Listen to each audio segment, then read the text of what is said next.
Bienvenue sur Le Bonheur me va si bien, le podcast qui vous aide à révéler votre richesse intérieure et à construire la vie qui vous ressemble.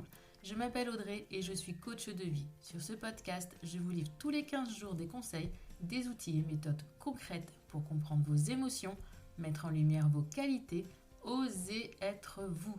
Ma mission, c'est de vous guider, de vous aider à mieux vous connaître, à vous approprier votre vie pour être plus sereine, épanouie et trouver votre cohérence. Ici, on parle donc de confiance en soi, de lâcher prise, de pensée positive, bref.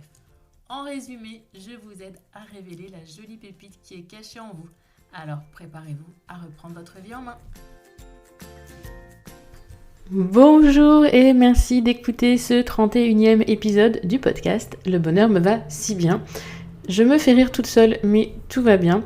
Surtout qu'aujourd'hui, je vais aborder un sujet, je pense, important, intéressant et à bien des égards, je vais vous parler d'émotions et d'une émotion en particulier, de la colère. Savez-vous d'où vient votre colère ? Savez-vous ce qui la déclenche ? Sans doute que oui, mais quelle est la raison réelle et profonde de son apparition ? Là, j'en suis moins sûre. Les émotions, il faut vraiment les voir comme un message qu'il est donc primordial d'identifier, de comprendre et d'accueillir. Beaucoup, vous voyez partout sur les réseaux sociaux, des gens qui parlent de gestion des émotions. Mais pour moi, on ne peut pas les gérer, non. En le faisant, si on va les étouffer, on va les contrôler et du coup, on obtient l'effet inverse et elles s'exacerbent. D'accord ? Il existe au final, selon les études, selon différentes personnes, différents psys, etc., scientifiques, 6 émotions dites primaires. La joie, la tristesse, la peur, la surprise, le dégoût et la colère. Et on peut même en détacher 4 de base qui sont la joie, la tristesse et la colère. Aujourd'hui, dans ce podcast, comme je vous l'ai dit, je vais me concentrer sur la colère. Tout le monde est concerné par cette émotion à un moment ou à un autre. Malgré ce que vous pouvez penser, ce n'est pas une émotion négative. En fait, à proprement parler, il n'y a pas d'émotion négative puisqu'une émotion est un message. Ce qui est négatif, c'est ce qui se passe derrière quand on n'apprend pas à accueillir et comprendre ses émotions. Puis c'est vrai que la colère, elle peut parfois être violente. Le plus important n'est pas de vouloir vous blâmer, mais plutôt, comme je viens de vous le dire, de la comprendre pour pouvoir progressivement la surmonter. Donc, si vous souhaitez en savoir davantage et tenter de percer le mystère de toutes vos émotions, cette thématique est abordée dans l'un des modules du programme Révélation. C'est un module complet. Vous pensez donc bien que je ne peux pas vous résumer un module complet en un épisode. C'est pour ça qu'aujourd'hui, je me concentre sur la colère. Je vais donc, pour le moment, vous donner plusieurs conseils, 9 pour être exact, afin de vous montrer comment extérioriser votre colère sainement et un peu plus sereinement sans être agressive. En la canalisant ainsi, cela vous évitera de culpabiliser ensuite à cause de votre attitude trop excessive. Prête à écouter ces 9 conseils pour, exprimer sa colère. Et puis bien sûr, je vous donnerai quand même quelques astuces pour l'accueillir et la comprendre également.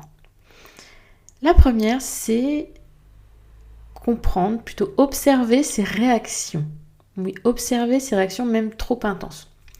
Comme je viens de vous l'expliquer, la colère, toute émotion, c'est un message. Donc la colère est une messagère. C'est une émotion vive qui est traduite par une réaction plutôt intense. Elle vous signale que votre bien-être est en danger. C'est vraiment un processus d'autodéfense. Mais avez-vous déjà réellement réfléchi à l'élément déclencheur de votre colère ? Je vais prendre mon exemple. Il m'arrive parfois de me mettre en colère contre mon conjoint, je pense comme tout le monde, car il ne comprend pas ce que je veux dire. Enfin, on va dire que ça c'est la raison officielle, parce qu'intérieurement, je bouillonne. Je sais qu'il a raison. Mais que moi, par manque de confiance en moi, je suis incapable d'agir comme il le suggère.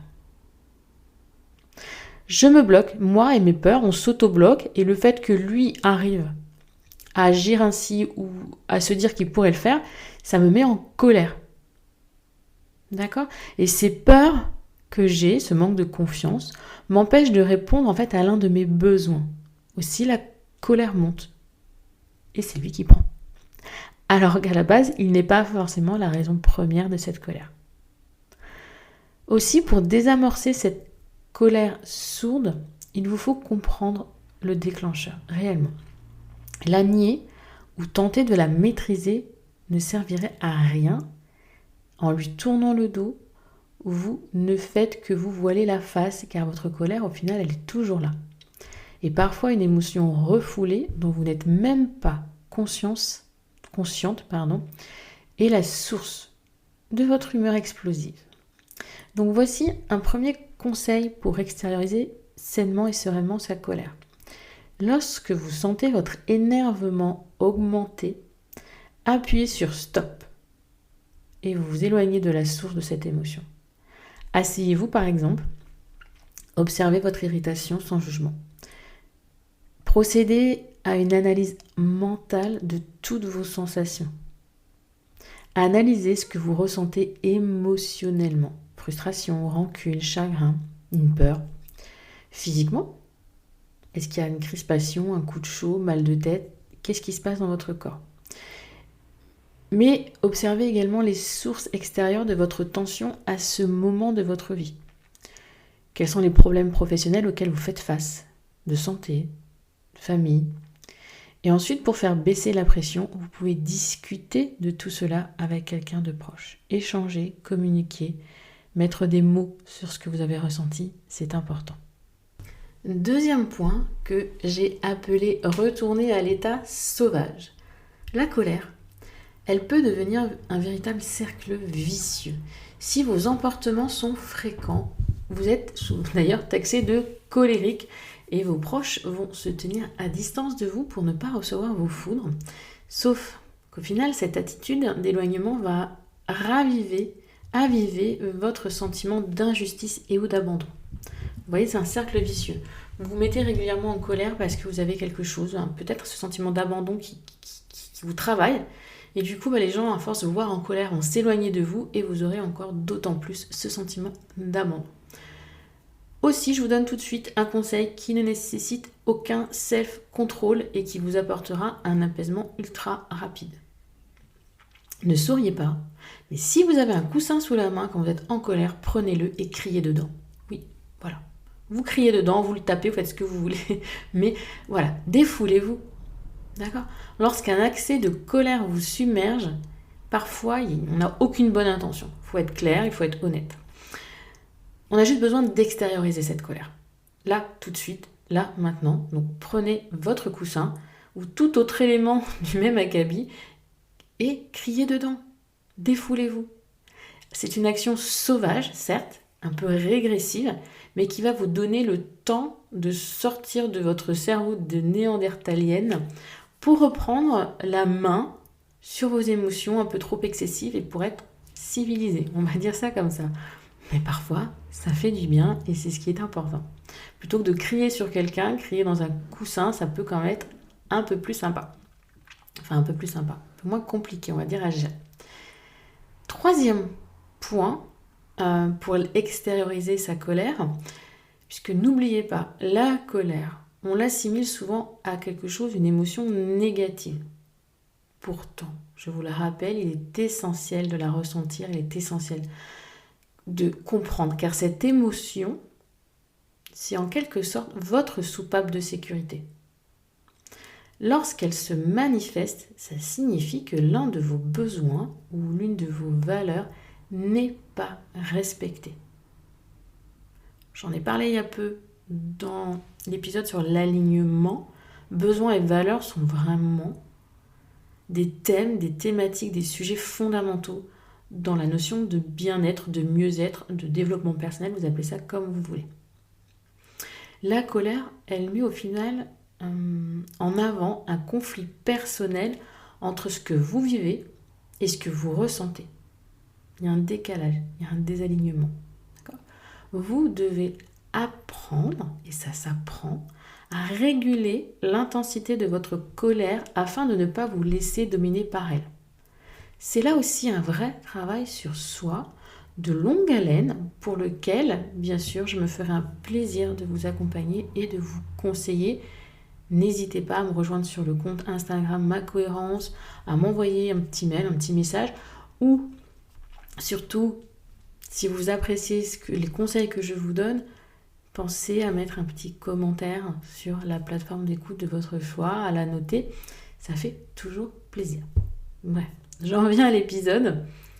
Donc, une autre cause de vos peut-être fréquentes explosions de colère peut être le fait que vous gardiez vos émotions et autres pensées angoissantes pour vous toute seule.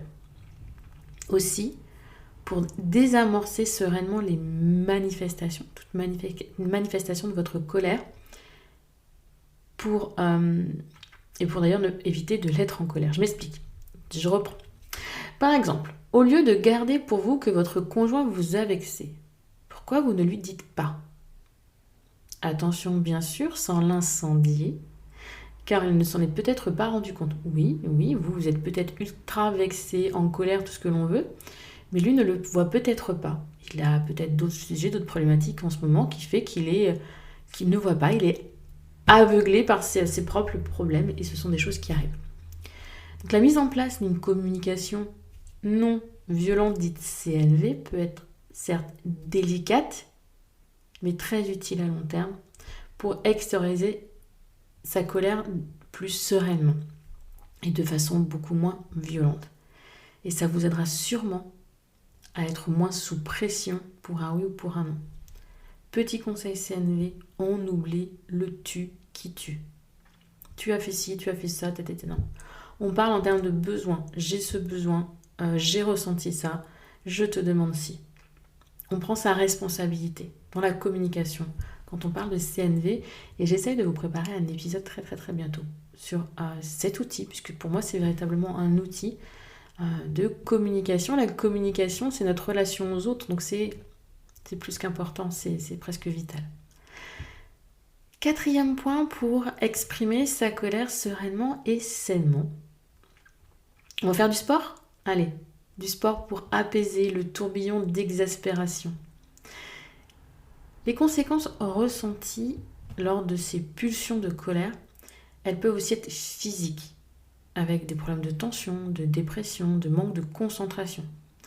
Mais rassurez-vous, ces effets se rattachent davantage à une colère chronique, c'est-à-dire si vous êtes très souvent en colère et qu'il y a vraiment un problème de fond à régler.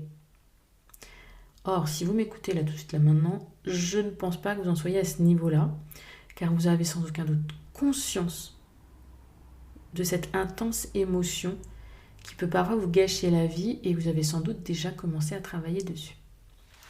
Mais une façon plutôt efficace d'évacuer le stress, c'est quoi ? Et d'extérioriser sa colère par la même occasion, c'est de faire de l'exercice physique. Je vous en parle trop peu, je pense. L'horrible mot, l'horrible expression sport. Je ne suis pas une très grande sportive, je vous l'accorde. Par contre, pour avoir fait du yoga pendant plusieurs années, 3 à 4 séances par semaine, j'avais vraiment pu constater les effets bénéfiques. Le sport, quel qu'il soit, le yoga normalement on ne parle pas de sport parce que ce n'est pas une compétition, mais on se comprend. Le sport, ça vous permet d'évacuer le trop-plein de rage, le trop-plein de stress, de colère, de choses que vous ressentez qui ne sont pas positives et qui risqueraient du coup de déborder pour un oui ou pour un non et de troubler votre zénitude. Là, on dit souvent la goutte d'eau qui fait déborder le vase. Mais si en faisant du sport, on fait diminuer le niveau de l'eau dans le vase en amont, c'est quand même mieux. Une activité sportive va vous permettre de vous défouler, de vous vider le cerveau et par la même occasion d'être moins sur la défensive dans la vie de tous les jours. Souvent quand on n'est pas très bien, quand il y a quelque chose qui nous travaille, on a tendance à être sur la défensive, donc dès qu'on nous parle, on attaque. On se défend, on attaque. C'est voilà. La meilleure réponse que l'on a à ce moment-là, c'est celle-ci. Mais du coup, l'activité sportive, ça vous permet de vous défouler, de vider votre cerveau et d'être moins sur la défensive. D'accord ? Sachez que le sport a de nombreux et multiples avantages peut aussi vous permettre de mieux dormir, par exemple, de vous sentir bien et mieux dans votre corps, diminuer le stress, la dépression et j'en passe. Réfléchissez-y et demandez-vous quelle activité vous pourriez faire, même 20 minutes, 30 minutes, 2 fois par semaine, pour vous, pour votre bien. Ça joue sur votre physique, ça joue sur votre mental et c'est bon pour votre cœur. Les 3 C sont alignés. Le sport, c'est bon et ce n'est pas bon que pour la santé. 5e point, on va parler de nature. De manière générale, sortir de chez soi, ça vous permet de prendre l'air et de voir autre chose. Ça, on est tous d'accord. Et votre attention, elle sera ainsi détournée de la cause de votre colère, par exemple. En marchant dehors, vous allez prendre du recul et relativiser par rapport à une situation qui vous énerve. Quand vous sentez que Dame Colère commence à s'échauffer et qu'un rien ne l'attise, allez vous balader. Allez vous balader si vous en avez la possibilité, allez dans la nature. La nature a des vertus apaisantes, relaxantes. Promenez-vous, laissez vos pensées, voyager, vagabonder. Et vous pouvez même faire de la marche en pleine conscience afin véritablement de vous libérer des tensions de la colère. C'est ce que je fais moi-même de temps en temps. Je vais marcher, soit comme ça, j'essaye d'écouter les bruits environnants, de me concentrer sur ma respiration. Ou à d'autres moments, je vais tout simplement écouter aussi, pourquoi pas un podcast ou de la musique. Et là, franchement, pour moi, il n'y a rien de mieux, rien de plus radical pour changer mon état d'esprit et me rebooster. Ainsi, quand je rentre, je suis sereine et ça va beaucoup mieux. J'ai posé les choses, j'ai un petit peu réfléchi, je peux expliquer clairement sans m'énerver ce qui se passe dans ma petite tête. 6e conseil pour apprendre à exprimer sa colère. Je vais vous parler de méditation. Mais attention, pas de la méditation, on va le faire en mode dilettante. Bien sûr, si pour une raison ou une autre, vous ne pouvez pas sortir et selon, par exemple, vous n'avez pas la possibilité d'être dans la nature comme moi, et selon votre état d'esprit, vous pouvez méditer. Poser votre attention sur votre respiration est une très très bonne parade à une bouffée de colère. Ça, je vous en ai déjà parlé dans l'épisode sur la gestion du stress. Vous avez la respiration, la cohérence cardiaque. Vous avez toutes ces astuces-là, respirer par le ventre, inspirer, expirer profondément. Juste se concentrer sur sa respiration. Alors, je ne vous dis pas forcément par rapport à la méditation de vous lancer dans une séance alors que vous êtes en plein pétage de plomb. Sois d'accord, ça va être compliqué de vous mettre en posture de méditation et dans l'état d'esprit nécessaire. Ça ne marchera pas. La méditation, ça nécessite quand même un minimum d'entraînement pour pouvoir se mettre dans le bon focus. D'accord ? Donc quand vous êtes vraiment très en colère, respiration. Mais sur la durée, au quotidien, la méditation a vraiment de nombreuses vertus. Même si je vous l'accorde, le terme méditation, on a souvent de fausses idées dessus, que ça fait un petit peu peur et qu'on a l'impression qu'il n'est pas évident de s'y mettre. C'est une fausse idée. Vraiment, vraiment, tentez, essayez. 5 minutes, c'est 5 minutes, vous pouvez faire que 5 minutes par jour, tous les 2 jours.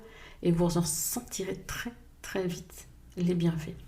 La méditation, c'est une manière efficace de lutter contre l'anxiété, le stress et d'extérioriser sa colère sereinement. Ça demande tout de même une pratique régulière, je viens de vous le dire.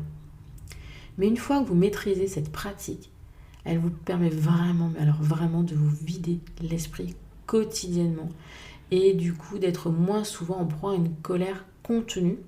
Et j'ajouterais même, elle vous permet d'identifier, de vous concentrer sur ce qui est réellement important. Essayez, dites-moi ce que vous en pensez. Une fois par semaine, ça peut suffire, mais déjà, essayez. D'ailleurs, afin de savoir si ce genre d'activité vous correspond, vous pouvez écouter l'épisode 26 de ce podcast où Gaëlle vous parle du yoga nidra, du yoga du sommeil, qui est une pratique, on va dire similaire mais différente à la méditation, beaucoup plus guidée que la méditation. Donc pour débuter, ça peut être une excellente idée. Et si vous n'avez pas encore écouté ce 26e épisode, sachez qu'à la fin, Gaëlle vous offre une séance de 15 minutes pour tester ce yoga nidra. Vraiment, vraiment, si vous ressentez que vous avez besoin de vous recentrer sur vous, que vous êtes énervé, agacé, en colère, pour tout ce que vous voulez, écoutez ce 26e épisode, ça vous fera le plus grand bien. 7e conseil. On va revenir au basique. Écrire. Oui, écrire. Vous le savez, ou peut-être pas encore, mais je suis une adepte du bullet journal, de son petit nom Bugeaud. Et je ne peux donc que vous conseiller de l'utiliser si vous en avez un dans ce travail d'approfondissement sur vous-même. Si vous n'avez pas de bullet journal, un carnet, c'est pareil, ça va suffire. Pour ce point-là, ça va suffire. Puisque parfois, d'écrire vos pensées noir sur blanc, ça vous permet de les appréhender autrement, de les voir sous un autre angle et de voir plus clair. Dans ce sens, le bullet journal est d'une aide précieuse pour extérioriser sa colère sereinement. Vous déversez vos pensées, ça vous videz votre cerveau de cette négativité. Vous pouvez être guidé par l'écriture intuitive dont je vous ai parlé dans l'épisode 13 avec Pauline. Vous pouvez également lire des affirmations positives ou d'autres messages apaisants qui vont faire diminuer la tension. Vous pouvez également le feuilleter pour vous souvenir de bons moments grâce à des pages de gratitude ou de souvenirs. Y glisser des photos, etc., etc. Votre bullet journal, votre carnet, vous pouvez avoir un carnet de gratitude, des choses comme ça. Un carnet de développement personnel peut vraiment vous aider à travailler vos émotions, à travailler votre colère et à l'exprimer. Vous écrivez ce que vous avez à écrire dans votre carnet. 8e possibilité, 8e conseil, je vais vous parler d'un lieu ressource. Alors je ne sais pas si vous connaissez cette expression.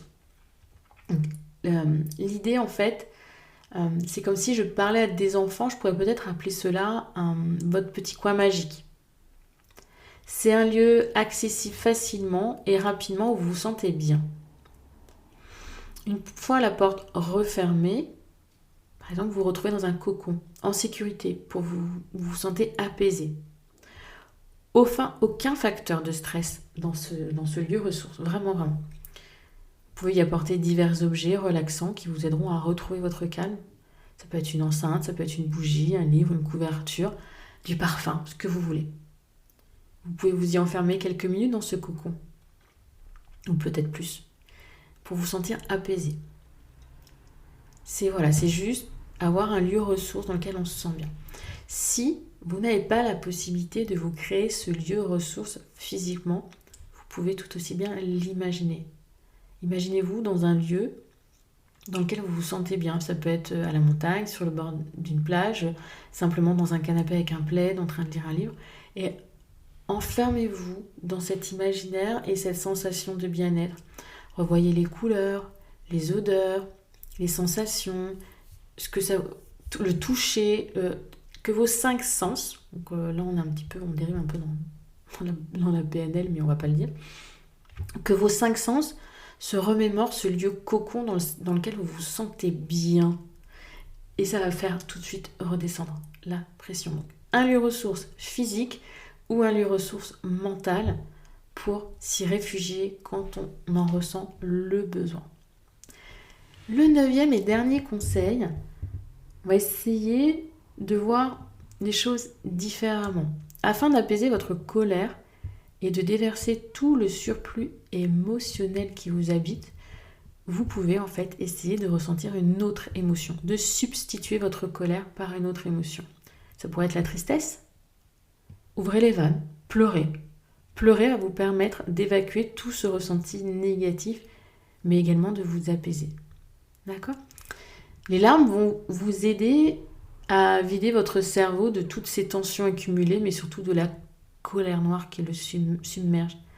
C'est une façon comme une autre d'extérioriser sa colère. Je suis quelqu'un qui pleure très très facilement. Je culpabilise après à outrance, j'ai encore pleuré. Ok, j'apprends à me dire que c'est ok, que mon corps en a besoin, que ça me fait du bien.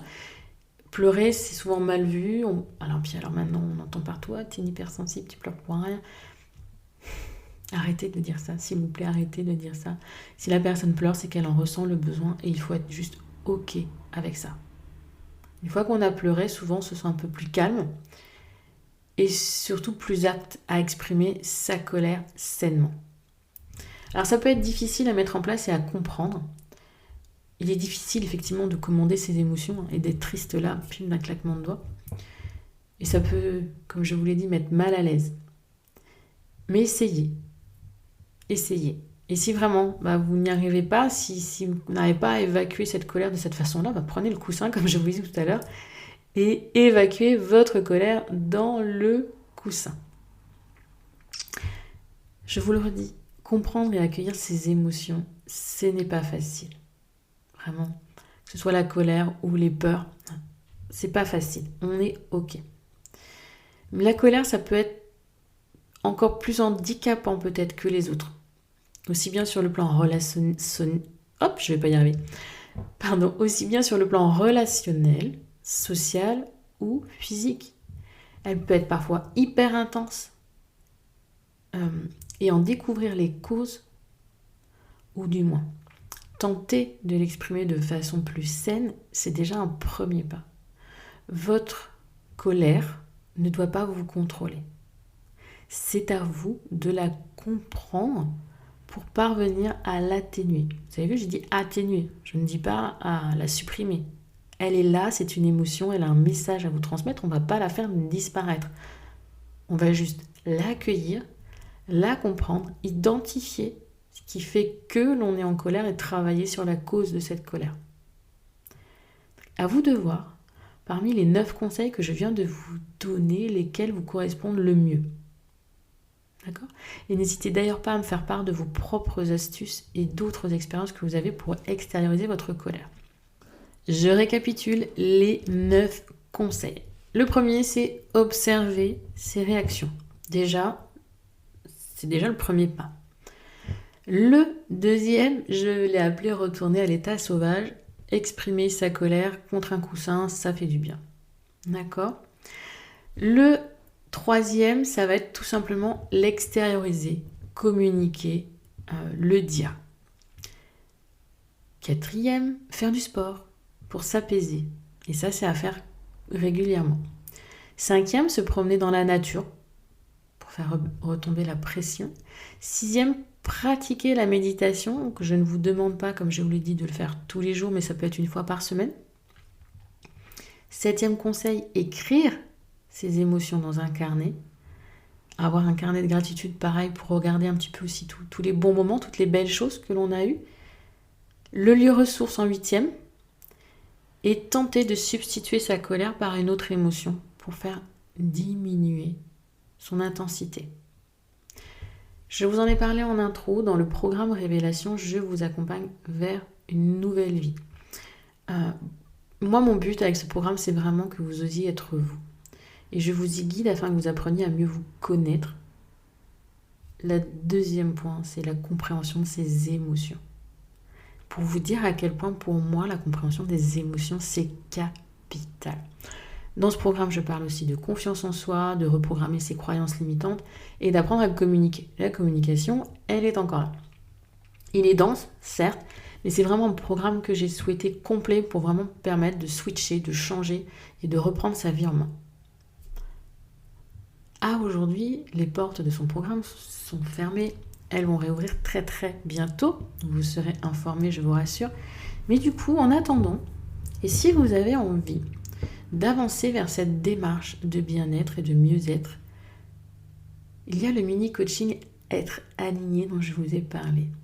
Il se découpe en 4 vidéos. Vous avez 4 vidéos dans lesquelles je vous explique comment être aligné. On y parle de connaissance de soi, de compréhension de soi. Et la compréhension de soi, devinez par quoi ça passe ? Par les émotions. Donc vous avez 4 vidéos, 4 mails, des petits exercices, des outils. Vous avez tout ce qu'il faut pour commencer un travail sur vous, être mieux avec vous-même, pour ensuite être mieux avec les autres. Cet épisode est à présent terminé. Il est assez long, toute seule. J'ai tenu presque une demi-heure toute seule, c'est quand même pas mal. Mais je tiens vraiment à ce que vous compreniez que les émotions, c'est important. Les émotions, c'est capital. On ne les ignore pas, on ne les range pas dans un coin. Je sais que certaines d'entre vous n'ont l'impression de ne même pas en ressentir. Écoutez votre corps, soyez attentive à tous les signaux que vous envoie votre corps. Posez-vous un petit peu chaque jour, chaque soir en disant « Quelle émotion j'ai ressentie aujourd'hui ?» Et ainsi de suite. Chaque jour, vous verrez que vous arriverez à identifier un peu plus, à mieux vous comprendre.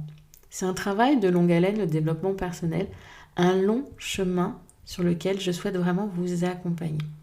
N'hésitez pas, si vous avez des questions ou des besoins, à revenir vers moi. Je me ferai un plaisir de vous guider et de vous aider. Je vous dis à la semaine prochaine. En attendant, je vous souhaite une belle journée, une belle soirée, une belle semaine, un bon week-end, voire de bonnes vacances, on ne sait jamais. À bientôt!